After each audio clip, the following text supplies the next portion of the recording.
ვენესუელის პრეზიდენტის მოვალეობის შემსრულებელი დელსი როდრიგესი აცხადებს, რომ გაგრძელდება იმ პატიმრების გათავისუფლება, რომლებიც ნიკოლას მადუროს პრეზიდენტობის პერიოდში დააკავეს.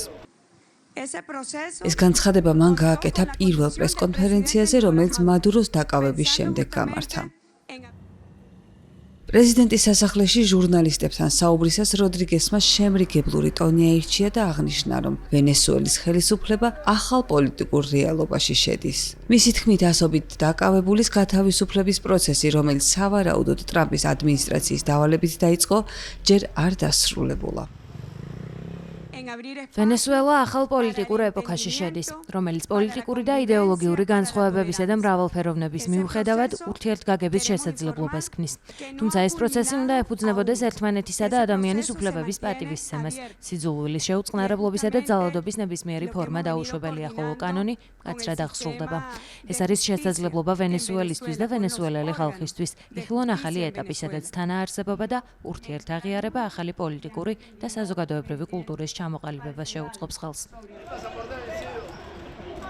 თუმცა ამ ყველაფერთან ერთად მოქმედმა პრეზიდენტმა აღნიშნა, რომ პატიმრების გათავისუფლების პროცესის დაწყება თავად ნიკოლას მადუროს გადაწყვეტილება იყო. ეს კი მიუთითებს იმაზე, რომ ახალი ხელისუფლება წარსულს სრულად არ ემიჯნება.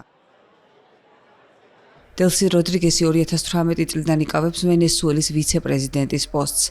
ხელმძღვანელობს ქვეყნის სადაზვერვო სტრუქტურებს და აკონტროლებს სტრატეგიულად მნიშვნელოვან ნავთობის ინდუსტრიას. 56 წლის იურისტმა და პოლიტიკოსმა დროებითი პრეზიდენტის ფიცი მას შემდეგ დადო, რაც ტრამპის ადმინისტრაციამ ნიკოლას მადურო გაიტაცა და განაცხადა, რომ ვენესუელის პროცესებზე კონტროლს შეერთებული შტატები აიღებდა.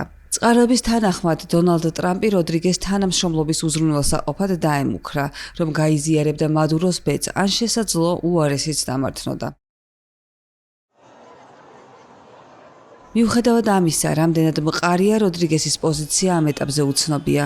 დონალდ ტრამპი ხუთშაბათს გეგმავს შეხვედრას ვენესუელის ოპოზიციის ლიდერთან, მარია კორინა მაჩადოსთან, რომელსაც მან თავდაპირველად მმართველობის უნარის ნაკლებობა დასწამა. მარია კორინა მაჩადო, რომელმაც გასულ წელს ნობელის მშვიდობის პრემია მიიღო, ვენესუელაში ერთ-ერთი ყველაზე პოპულარული პოლიტიკოსია. სწორედ ის შეეცდება დონალდ ტრამპს დაანახოს ვენესუელაში გარდამავალი პროცესის დემოკრატიული პერსპექტივები.